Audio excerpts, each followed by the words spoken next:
Hello, everyone. Welcome back to another episode of the Craft of the Draft podcast. We're underway with the finals for the boys, and we've just learned who's playing who for the girls in the finals.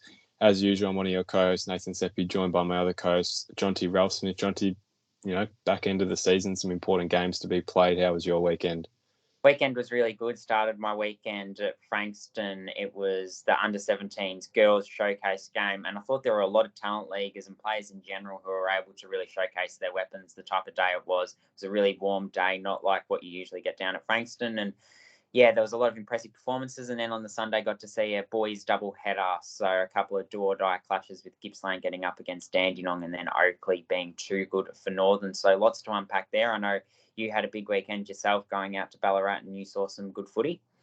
Yeah, a lot of football to dissect. We try and get as many places as we can, and we felt like we did it this week. And it was a good bit of football to watch, and finals are now shaping up. But we'll start, like you said at the top, with the Future Stars girls game on the weekend. So that showcased the under-17s for this year, and they'll be next year's draft crop. Tell me a bit about it, Jonty. We'll start with Sophie Mackay, best on ground, and she's been fantastic for the Sandy Dragons. Probably hasn't played that many games at Talent League level to even give you an indication how good she is yet. And she played once at Vic Metro level and was arguably one of the best on ground that day. But tell me about her performance, and Ash Centra as well. Gippy, we know how good she's been for Vic Country. Those two Metro and Country staples, tell me a bit more about their performances. Yeah, they were the two standouts on the day. I think Sophie Mackay has also played some really good school footy, and she's a Carlton father-daughter prospect. She runs all day, and that's what was really evident on this Sunday. So she finished with, or Saturday it was, she finished with 30 disposals and 6 clearances, and her ability to get out of traffic really easily was quite evident. It felt like she had even more than 6 clearances, but it was an impressive day because she got to so many contests and gave herself so many opportunities to get her hands on the ball, and certainly didn't fade as the game went on and opened up, and opportunities sort of died down for some other players with fitness at that higher standard. She was one that was able to stay with them. So she was the clear standout when you look at a 4-quarter performance. But I thought Ash Centra's best moments were probably better than anyone's on the day. Her first half was absolutely sensational. She had 13 disposals up until half time, and she finished with 21, 6 marks, 6 tackles, and 3 clearances. So we talk about her every week. It's another Ash Centra game, another Ash Centra clinic. She obviously dominated for Vic Country, the MVP as a bottom major. She got best on ground in her local grand final a couple of weeks ago. Was rested last week, comes into this game really fresh, and came out of the block so strong. She got a couple of clearances in that first quarter. The way she absorbs pressure, there's so many things we talk about with her, and you could highlight almost every part of her game. But I think one thing that's impressive is she just absorbs pressure. She sees girls running towards her, and she'll just stop in her tracks. It's almost Scott Pendlebury like what you see in the AFL, and just find a way to sidestep her way out of trouble. And yeah, that evasiveness is something that's going to hold her in really good stead. She's one that I think will be the most fun to watch next year. Certainly been a lot of fun to watch this year. So to think there's still upside to go with her is something that's really exciting for the Gippsland region and Talent League in general. Yeah, for sure. We'll touch on a couple more Metro players. Sienna Tellerati one, for Oakley that we've seen a lot of, and she's quite pivotal to their especially their premiership run, hopefully in the next couple of weeks. And Lulu Field for Western, we've seen quite a lot. Tell me a bit more about these Metro girls. How did they perform? Yeah, so I'll start with Sienna Tellerati. She finished with only 11 disposals. It felt like she had a lot more of it than that, because when the ball was coming in for the opposition, it felt like she was getting her hands on it a lot. Her disposals often came through intercepts, intercept marks, intercept possessions, and then she was able to get a lot of good meterage for her team. So I thought she played a really important role. And yeah, you mentioned Lulu Field. It was good to see her play in a game of this standard, and she really rose to the occasion because I thought her moments were as good as anyone's. She's someone who has a really high game awareness, and was able to 4 or 5 times really show that she is at the top end of what is being labelled, and rightly so, is probably a super draft next year. So 16 possessions is what she finished with. And then a couple Dandenong girls. Let's touch on a couple, because obviously we know their bottom age talent keeps getting better and better by the year. Zoe Bazanko, Gemma Reynolds. Tell me a bit more about their games, how they perform, and yeah, we know the capabilities and the potential they hold. Yeah, Gemma Reynolds was reasonable without absolutely standing out. Her cleanliness again was very evident. She finished with 14 and was quite good. She can play that forward role. She can run through the midfield as well. Zoe Basenko was very good. One of the best forwards on the day, I thought. She didn't finish with a goal, but what she did is she provided a really important presence inside 50. She had the first shot of the game. It was a mark from 30 out, and she just missed it. But yeah, 14 disposals, 10 hit outs, and 5 tackles. So she rotated into the ruck, was going at stages against her teammate at Dandenong Stingrays level, Ali Simons. Ali probably didn't have her best day, but yeah, Bisenko was going against her, and that was something that was quite fun to watch. But she was certainly one whose follow-up and whose aerial ability inside 50 stood out. And then the 2 Tasmanian girls, Lucy Thompson and Sophie Strom, we know they've been doing really well at Talent League level, and they're that the next generation of those Tassie girls. How'd they go? Yeah, so Sophie Strong's probably one we haven't given enough credit to on the podcast. So by virtue of that, I do want to touch on her. So 15 disposals. She was a late inclusion for this game with another Tasmanian pulling out. She looked really comfortable off half back coming off. I thought she was one whose efficiency was really good generally. Which is really important for her, and she's confident. And what stands out with her is her athleticism. So she's really quick, and she was able to show that on the day. So she's coming in off the back of 3 or 4 really strong games for the Devils. I thought she performed really well for Tasmania in a game last week at Shepley Oval against Dandenong. So she's able to come in with some good form behind her, and yeah, played with a lot of comfortability at the level. Lucy Thompson, another one who probably could have kicked 3 or 4 goals, a little bit like what I was saying about Zoe Bisenko. She finished with 1 goal too, but yeah, offered a lot of liveliness inside 50 for her team. And then some country girls now. Sarah Howler, we know how good she's been at Talent League level. I can only assume she transferred that into this game. Yeah, she certainly did. 26 disposals, got first hands on it at a lot of stoppages, and then a couple of GWV girls as well. You mentioned, obviously, the country element of it, Nathan. So Claire Marnie kicked the match winner. She's obviously got composure, reads the ball really well, and yeah, was able to sneak forward and kick a goal. She sealed it for her team, and it was really good. The other really interesting thing about the match is that we got the opportunity to see players stand up in the last 5 or 6 minutes of the match when it was quite close, because it did come down to a few acts late in the game, and her being able to slot a set shot from 30 was really important. And then Millie Lane was another one down back. We know how good she's been for the GWV Rebels. 11 disposals, 3 rebound 50s, and one who, yeah, again, was able to show how well she reads the ball. So that probably just about rounds us out. I guess if there was another one that's worth touching, it was probably Sierra Greaves. She finished with 24 and 7 tackles. So another one from the Western Jets. So I thought she showed a lot of desperation and clearly enjoyed the experience at the higher level, because she certainly played like she had that real hunger about her, and the 7 tackles was probably emblematic of the pressure that she was able to bring, and she played with a lot of IQ as well. So I thought it was a really impressive game overall for a lot of girls at Talent League level, as we've touched on. But we'll move on now to the boys wildcard. So we obviously had a few games this week, and I'll start with the game you were at Ballarat. Nathan, this one was good in the first quarter from what I understand, and then Easton was able to pretty much blow Calder out of the water. The final score, 19-6-120 to Calder 5-11-41. Maybe if you want to start with a couple of... tell us about the game first. Yeah, tell us how Easton were able to break away.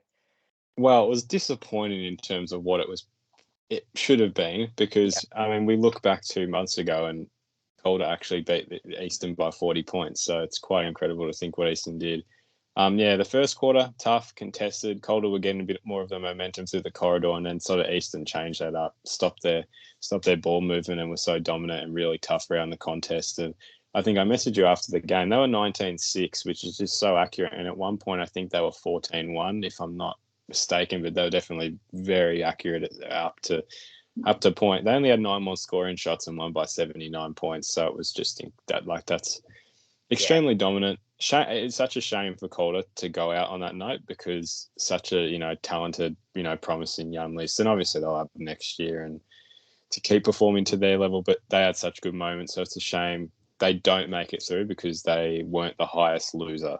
They started the season so strongly, Calder. I think they won 5 of their first 7 games or something along those lines. Yeah. Just faded as the season went on. Perhaps, like you say, there is a little bit of reliance on some of those younger players, maybe a little bit of fatigue setting in. But a lot of those players have given themselves excellent platforms for next year, and it might be a really good fit for Calder Cannon next year with some of that talent coming through, which we've touched on throughout the year. But I'll start with maybe a couple of Vic Metro representatives from the Eastern Rangers in Caleb Windsor and Riley Wetherill, who are both able to boost their stocks once again.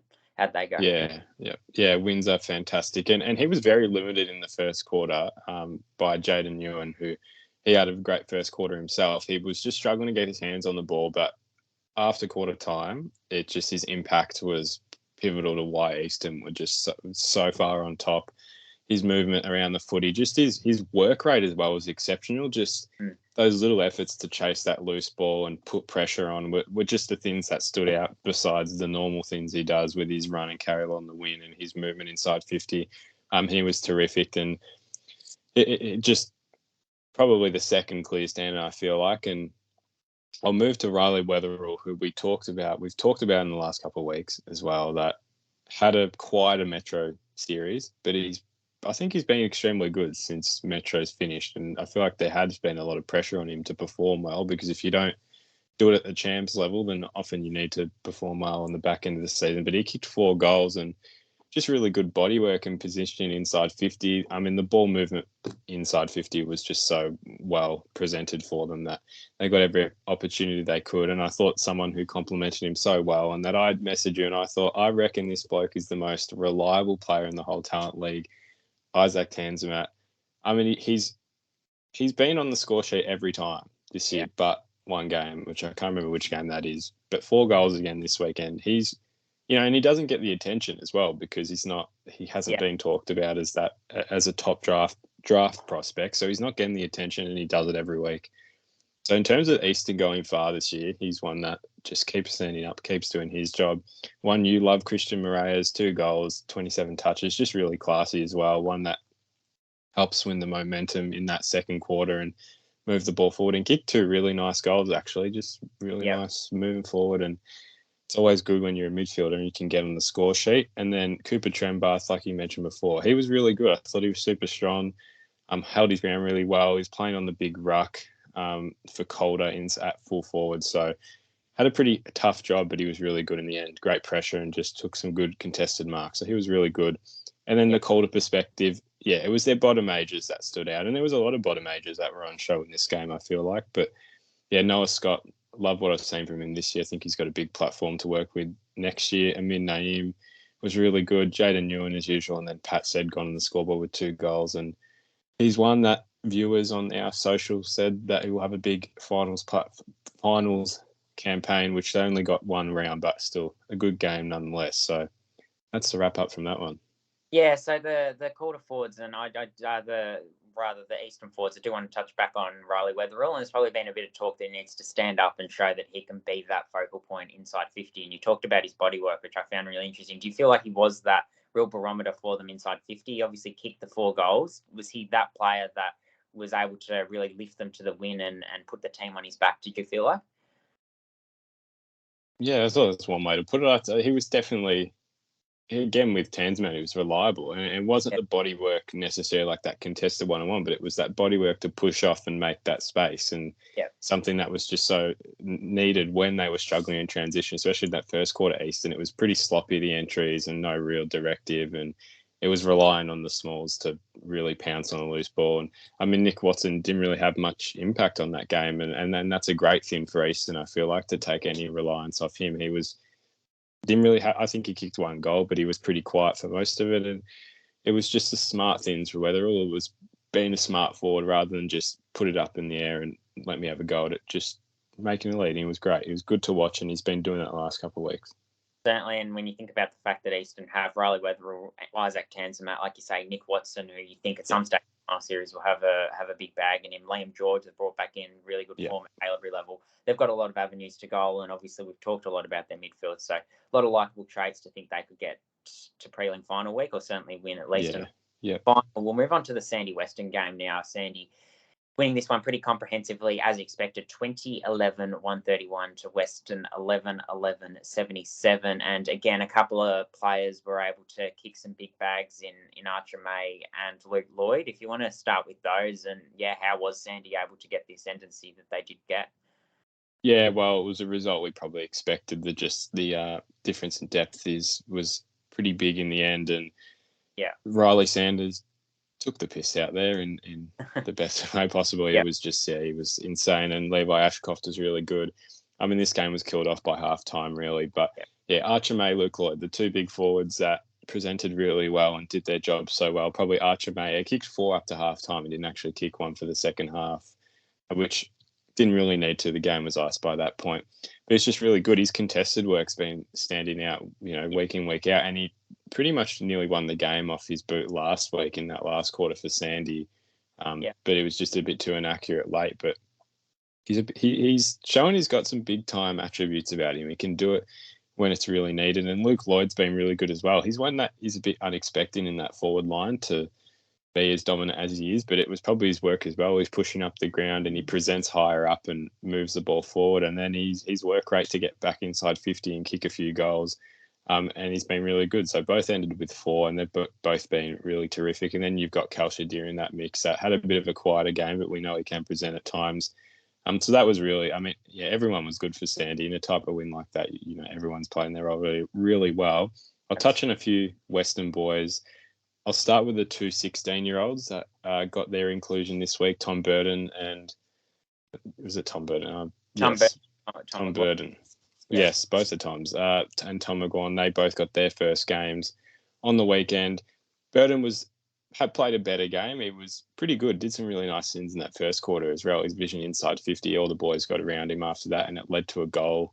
In the end, just some nice run and carry through the Carrot Corridor, which we saw at Metro level earlier in the year that he possesses that, and then kicked a goal in the end. And Tom McGuan, a quieter game, struggled a little bit, but look, you can easily excuse that for a first game as a 16-year-old, and he was quite small compared to some of the boys out there. So time to develop, time to grow. And then Jake Smith probably stood up, especially at times where Western were always, I wouldn't say they were in it, but they were always within that 5-goal region for about the first 3 quarters, where it was always that one goal that makes the boys get up and then they'll concede the next one. But it was just sort of that player that kept standing up and clean out of the contest, showed his run and carry through the middle of the ground, and was good moving inside 50 and kicked a really nice goal as well in that second quarter. And then Logan Morris, the main man of that team, it was weird because he didn't play a quiet game, but it was just, and I think I said to you, the goals he was kicking were just not the usual goals he was used to kicking in terms of contested marking. I think he got 2 goals were from free kicks. One was a downfield, one was a hold on him, and then one off the ground late. So they were just unusual goals, I guess, for Logan. But look, he must be thrilled with the season he's had, and you'd be so surprised if he doesn't get picked up later in the season. So Sandy moved through. Western, they are done for the year. Yeah, absolutely. A really comprehensive wrap up there, Nathan. So yeah, good to see Logan Morris play some good footy as well, and hopefully Jake Smith, we see him on a VFL list at the very least next year. He obviously got that game for Williamstown. He's one I've enjoyed watching. He's that big-bodied mid, and there's a couple of smaller bodies in that Western Jets engine room. So a big role that he played. We'll move on to some Sunday games now that I was at, and I'll start with the Gippsland Dandenong. Gippsland able to get over the top, 11-14-80 to 7-14-56. It was an interesting game, this one, because the scoreboard reads 24 points, but there was an intensity to it that until Gippsland kicked a goal with about 3 or 4 minutes to go, which was from a double 50-metre penalty because of some ill discipline and Dandenong probably realising they could lose it. Until that point, it did just feel like one more Dandenong goal could bring 2, which could bring 3 and could really bring about a really climatic finish. Unfortunately, we didn't quite get that. But yeah, Gippsland probably won it in the first quarter in that Dandenong was unable to capitalise with the wind. Gippsland went in with the lead. Zane Dersma actually found Willem Dersma with about 20 seconds to go in the quarter, and Willem Dersma was able to get one on transition out the back. So when Gippsland took the lead into quarter time, and then they had 2 of the next 3 quarters, obviously kicking with the wind, it was always going to be an uphill battle for Dandenong. But yeah, I will start with a couple of Dandenong boys that really impressed me. And I think the big story out of this game was Riak Andrew. So he's one who obviously missed the first part of the season with the long-term injury that he wasn't quite able to come back from until midway through. He was listed with Vic Country, didn't get a game in the national championships, but he turned it on for a 10-minute patch in the third quarter, and Dandenong was having to go for that third quarter. They were having to press offensively to get themselves back in the game, and to some degree they did. They got themselves back within 2.5 goals.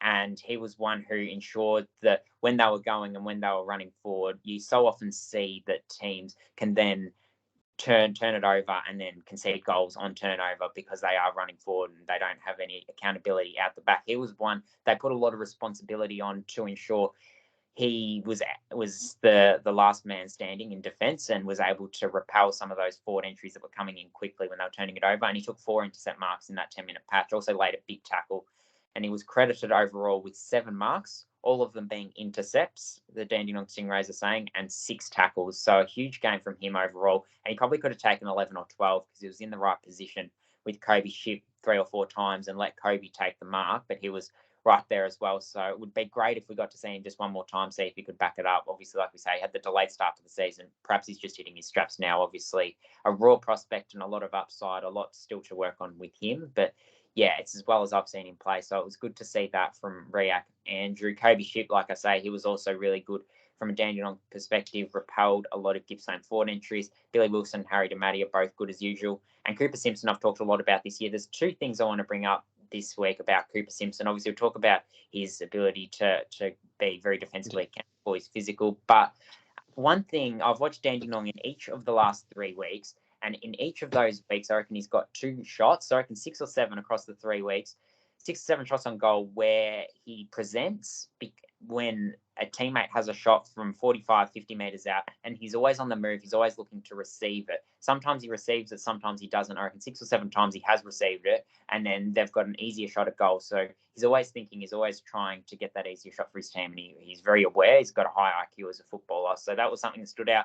And then also in the last 5 minutes of the game, he was one that didn't stop trying, didn't lose his discipline. So his body language, I thought, was really positive in what was clearly going to be a losing cause right at the end there. So yeah, I've really liked watching his season, and now that Talent League career for him, I guess, comes to an end. But from a Dandenong perspective, yeah, it was probably those usuals that stood out along with Riak.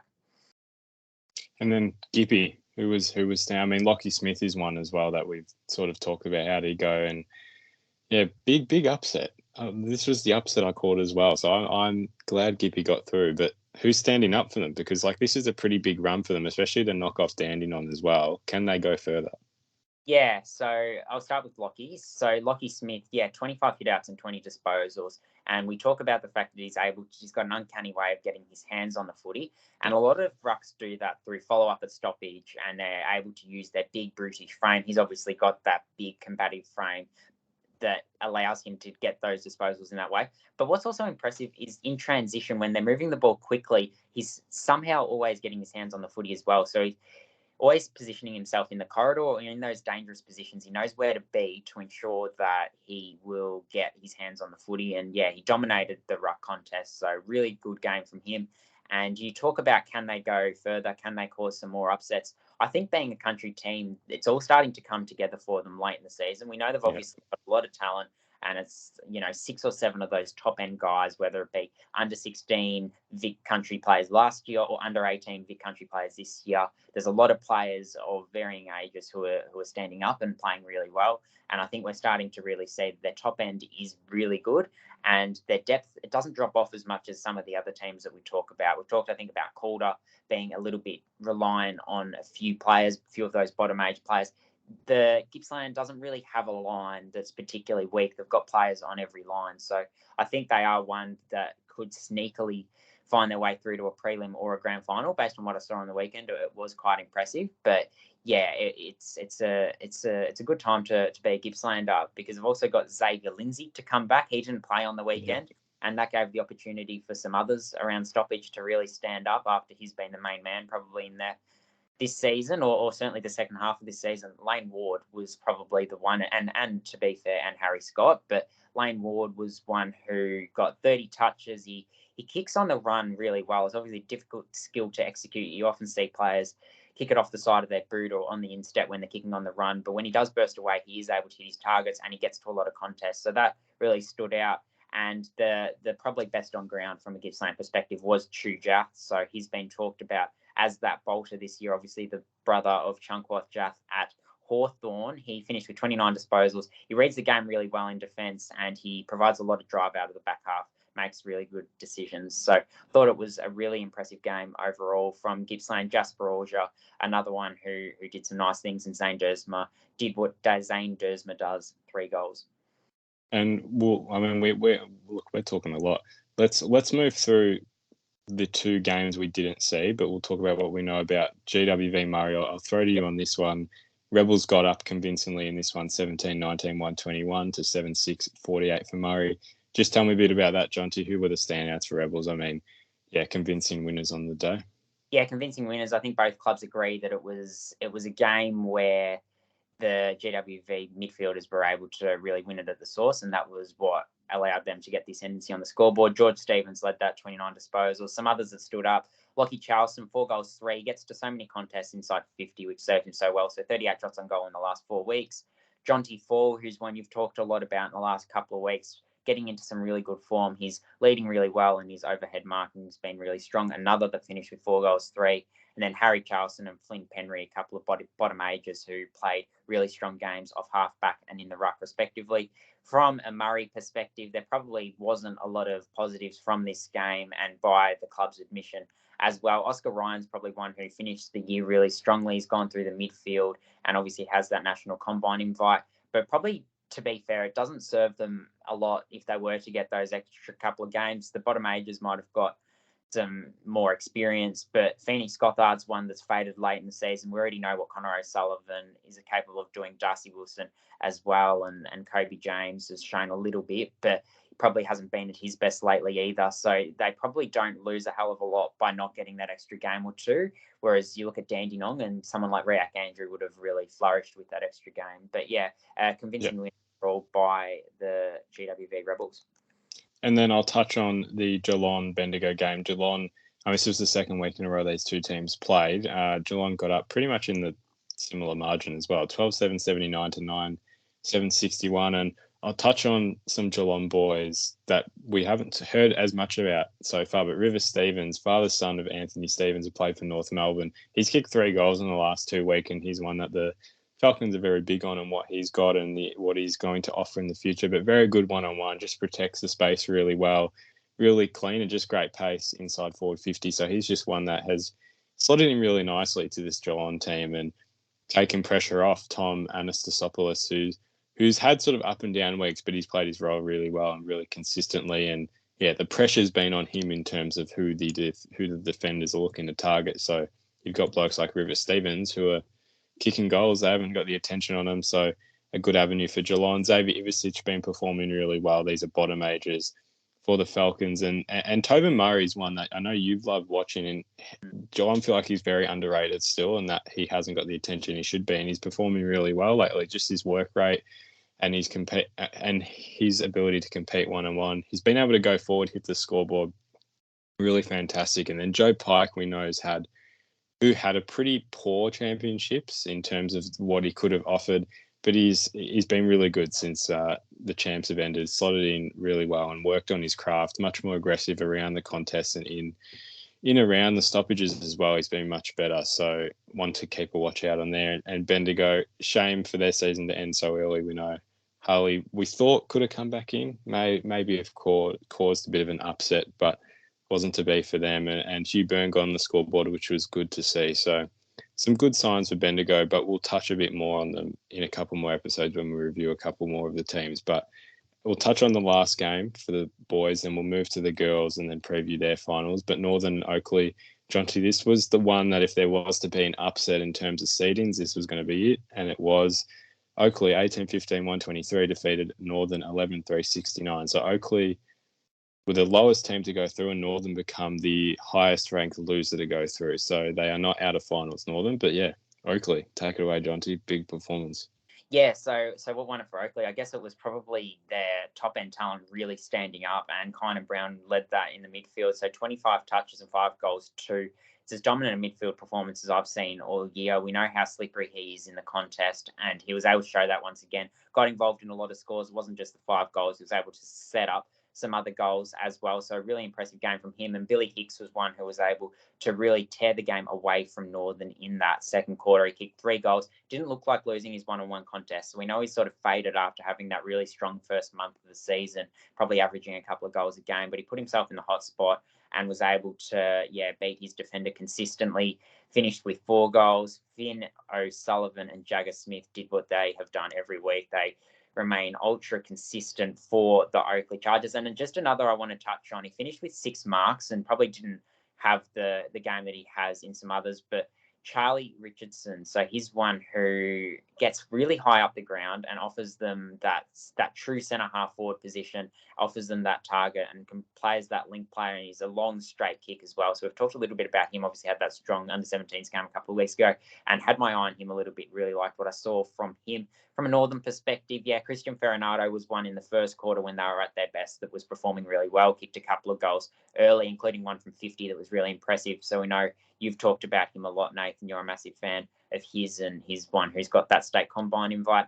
Alex Darrow gave him drive out of the back half and takes body contact well, puts his head over the footy and keeps his body well positioned. So I like the way he attacks ground balls. And then Lucas McInerney assessed his options well coming forward. He finished with 21 disposals and is another one that played in that 17s game. So plenty of talent coming through from a Northern perspective, and hopefully we get to see him a couple more times if they're able to win through this week. But that will do our boys wrap. We'll move on to the girls now. And Western went down to Calder in the first game, 7-13-55 to 4-2-26. So that ends Western season. They do play a repechage game against the Sandy Dragons to give their girls one more game. But you know a little bit about this game. Some of the Calder girls, how did they go? Yeah, well, probably the first name to talk about is 16-year-old Shauna McElligott. She's been really good up forward, and obviously 16-year-olds, not a lot of pressure on them. So, but she's been performing really well. I think she kicked 4 on the weekend, but just really great hands, a lean build, but working on a contest work, getting stronger week by week. Amy Gaylor has just really added something to this Calder Cannons team, which we knew she would when she had come back from her injury, and she played that last Metro game, and she's been terrific since she came back in, and that stoppage work she provides has just been really good. And we know how clean she is moving through the contest as well and moving through the corridor. She's been really terrific to watch lately. Sarah Grundon's just been continuing to improve week by week, and she's been really good. So it's a bit of a dangerous looking Calder team moving into the finals, which we'll preview, but there's been some great sparks around the club. So interesting to see how they go. We'll move to the second game, Dandenong and Geelong. Dandenong got up 10-8-68 to 4-2-26 Geelong. I probably should preface it, these 17-year-old girls were not playing. So there was some of these results, I guess, were skewed a little bit, but most were the expected result anyway. But Jonty, tell me a little bit more about that game and, Sophie Butterworth performing again. Yeah, Sophie Butterworth, 3 goals, 3, and Abby Tregalis also scoring 3 goals. Geelong actually got the jump on Dandenong here. They scored 4 of the first 5 goals, and then Dandenong was able to come back and score the last 9. So Geelong dominated that first quarter. But you talk about, obviously, some of those top-end 17-year-olds being out, Sarah Halley being one of them, and that allowed Chloe Adams to really slot in and probably fill her place to some degree. We know she's had a really consistent season, probably flown under the radar a little bit. She had 38 disposals and a goal as that hard-working midfielder, so really impressive performance from her. Joe Sunderland, after impressing for Vic Country, had another good game, and then Michaela Williamson continues her consistent season as well. Gippsland beat Murray in the second of a doubleheader at Shepley Oval on the Saturday, 9-11-65 to 2-2-14. Alice Stoddart, we've talked a lot about as that rebounding defender, had 28 disposals. So the double bottom major continues to impress. The story out of this game, though, was Abby Hobson. The Gippsland Power have been excited about her all season, and she's come in and had flashes, turned it on for a 10-minute period. Obviously still got a lot of upside to go and probably hasn't hit her straps yet, obviously being that 2007 born and having a couple of years left in the system. But this was by far her most consistent game. She took a lot of contested marks and was able to be a real aerial presence inside 50, finishing with 11 marks and 4 goals, 3. So 4 of Gippsland's 9 goals. Obviously, the fact that Gippsland won and had more of the play helped her out as well. But she's one to keep an eye on. And I think as Gippsland improve in the next couple of years, as they will with some of the bottom majors have got coming through, she's one who'll spearhead that forward line. Jazz Soden backed up what she did last week, 23, 13 tackles and 2 goals. And then from a Murray perspective, Alice Voss and Kaylee Cobson, who both played for the Allies and Vic Country respectively in the national championships were the strongest players for them. And then Bendigo and GWV, the Rebels, got up 9-10-64 to 4-3-27. Probably a good note to add in terms of what this podcast always talks about, the good community things. But GWV offered 3 of their players for Bendigo. So Bendigo had a full team because I think they only had 18, like you said, that were listed to play. So they were short. So very good on the Rebels to offer that to them. But the Rebels did get up in the end. And Jonty, tell me a bit more. Tyler Crabtree, we know we've talked about, has just, slowly gone under the radar and now built up, and she's put together a really good patch of form for the Rebels. But who else was impressive as well? Yeah, so Tyler Crabtree's defensive work, like you talked about, others that impressed and were able to really turn the game for the Rebels late in the third quarter, early in the fourth quarter, because Bendigo actually led at three-quarter time. Yeah. They piled on 6 goals in the last quarter. So Crabtree, Layla Lappin, who played that last game in the ruck for Vic Country, the national championships, she played really well, got to a lot of contests and was able to release her teammates really well. And Jess Wrench, she was a big reason why the game turned as well. She finished with 3 goals, and she's not probably a noted goal kicker, but she worked really hard and was able to show that, she's well documented, both without and also now with ball in hand. Obviously, she's got the athletic profile, but that caps, from a Tyler Crabtree perspective, obviously touched on her, an outstanding 3 months of footy for her. So it'll be interesting to see if she can carry it forward against Dandenong this weekend. We'll touch on that in a second. From Bendigo's point of view, it's also probably worth touching on, this was played a 16-a-side with both teams having players out with injury. Our local grand finals as well, don't want to decimate the local competitions. So 16-a-side, but Bendigo had Steph Demio, 27 disposals. Lila Keck got high and found different ways to be involved, finished with 26 disposals. Bridie O'Rourke obviously missed last week, came back and had 17 disposals. And Keely Fullerton, impressed with her running, her GPS numbers off the charts. She had 14 and 2 goals for Bendigo, but GWV did dominate that one, had triple the number of inside 50s, just had poor inside 50 efficiency, which really hurt them up until three-quarter time. And then Northern and Sandringham on the weekend. Sandy, they did dominate this game in the end, 14-4-88. Northern either scored 44 or 50. I've seen 2 different scores on the Talent League app and Play HQ, so I'm actually not too sure what they scored, but either way, I'm going to go with 8-2-50. And look, Sandy, we got to be honest, they are unlucky to miss finals, and they are probably the 4th best team in that Metro Conference, and that result does sort of prove it, beating Northern. I know you're missing the 17s, but I still think if you add them, Sandy are the stronger team, and they built really well until the end of the season. Shame we'll only get to see them one more time in that game against Western. You were talking about that. Isn't for points, it's just to get them an extra game under their belt. But Daisy Flockhart's probably the main one that has performed really well in the last 2 weeks. She's a bottom major. She'll move into next year really well. 27 touches, 7 inside 50s. A few girls were a bit sick on the weekend and still performed really well. Her along with Mia Zielinski, bit sick, but performed really well. So good to hear. But her ability to, hunt the ball inside the contest and just use her legs has been fantastic. Isabel Bacon generating a lot of interest and deservedly so with her pressure and her defensive sort of attributes, but it's been built, her offensive attributes have been building as well. The ability to attack and take the game on, especially, is something that's stood out a bit more, which has been terrific. Maddie Torpy was really good in that ruck contest against Lauren Jatsak. So it was good to see her perform well again. She was really good against Eastern, moving back behind the ball and taking some good intercept marks, getting in the right spot. Cam Milius, Ruby Dale both playing their roles really, really well. And as I mentioned before, Mia Zielinski with 3 goals. So, building, ended their season really well. And a shame we won't get to see them for another week.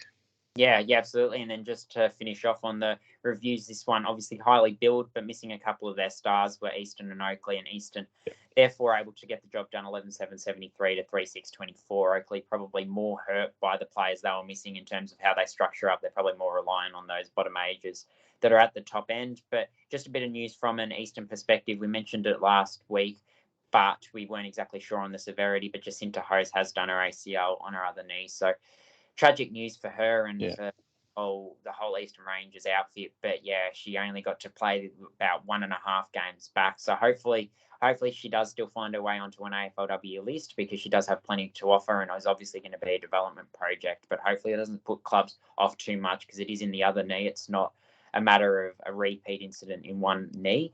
But yeah, unfortunate news from an Eastern Rangers perspective. Taylor McMillan, though, on a brighter note, a 2007 born player. We were both at the game a couple of weeks ago where she was on the field. She had 19 disposals, and it was another strong game from her. Hayley McLaughlin, Georgia Stubbs, and Grace Ballany all performed their roles well. From an Oakley perspective, Chloe Bound, 2007 born player, their best 2007 born player, continues to perform.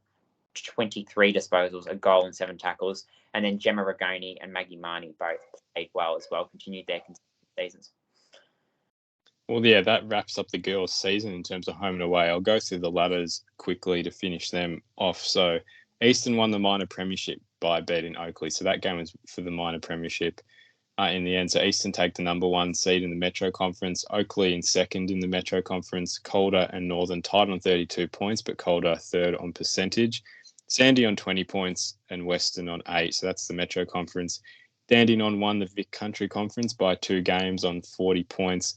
Geelong and Tassie second and third, and the Rebels fourth on 20 points.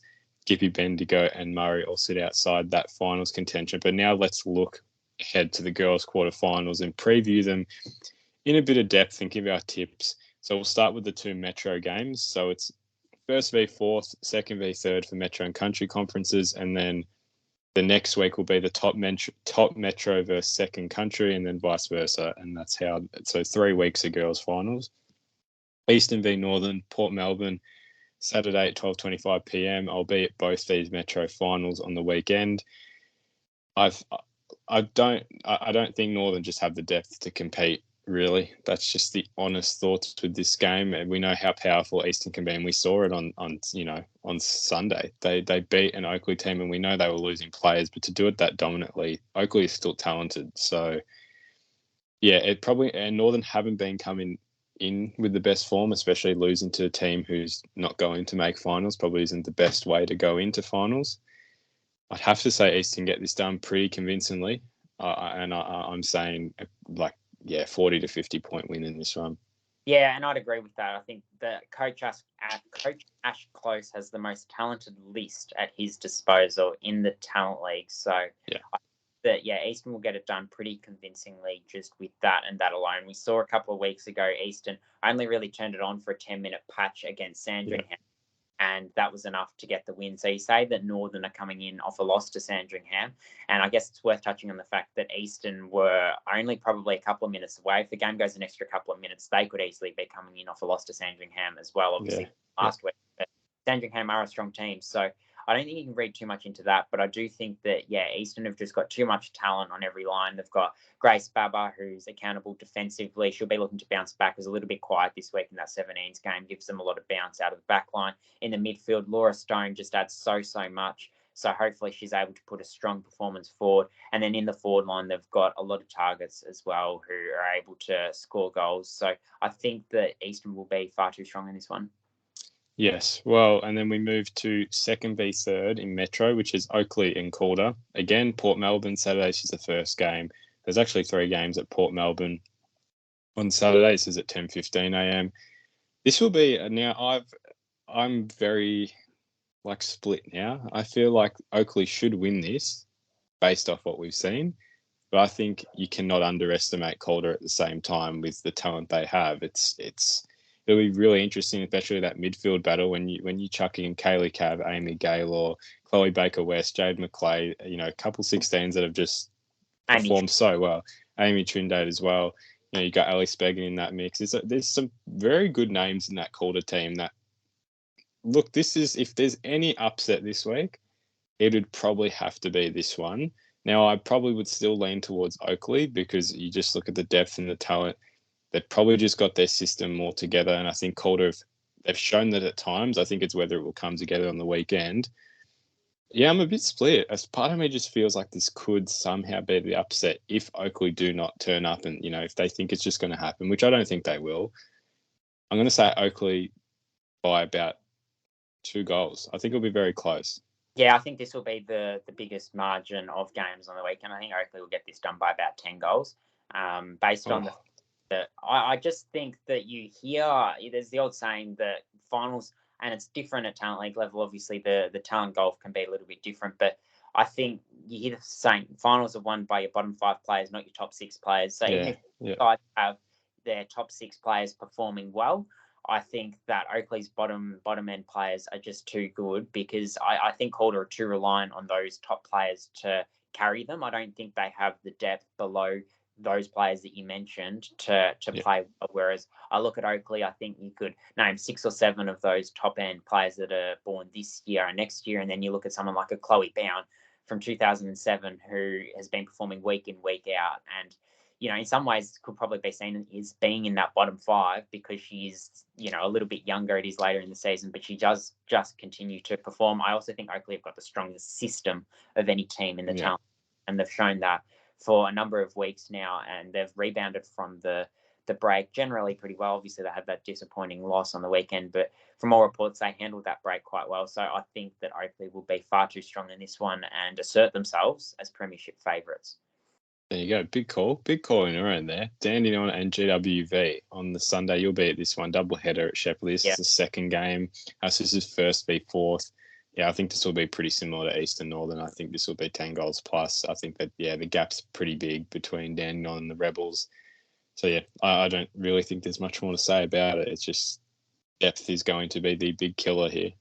Yeah, and GWV did go into this season with a smaller list, and they have lost some players recently to local grand finals, which has sort of hurt their continuity. Obviously, loaned some players to Bendigo on the weekend, which they should be congratulated for. But finding that best mix, again, will challenge their depth and challenge them, I think, a little bit compared to Dandenong, who have run so many players through their team and given girls opportunities. But that core 12 to 15 players is still the same and has been for a lot of this second half of the season. They've really gotten on a roll, and I think they've won 6 straight now.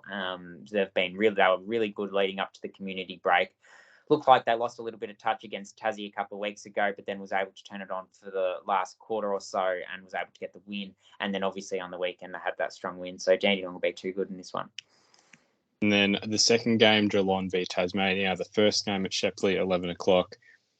This will be interesting. I think it will be pretty competitive. Tassie are actually the only team in the girls' comp that have come off like an extra week break, because they played their 13 a week before. So they didn't play last week. So I just wonder if that will play into their advantage or not. Geelong did beat them. I watched that game about a month ago where they did go to Tassie and beat them pretty convincingly in the end. And it was their transition work that was bit stronger in the end, just some stronger bodies around the contest and up forward as well with Chantal Mason, who was doing really well up there and kicking a few goals. So I'll lean towards Geelong. Tassie can bring anything. So close game, but I'd have to say Geelong in this one. And I would agree. I think Geelong will be far too strong. I think Tassie try to make it a scrap, and they have some players who are really good in that repeat stoppage type game. But I think if they were to try to play that game, then your Sarah Howleys and your Chloe Adams, who have been really good, their strengths could come to the fore. And like you say, that transition work is something that Geelong do quite well. So I think the Falcons will be too strong.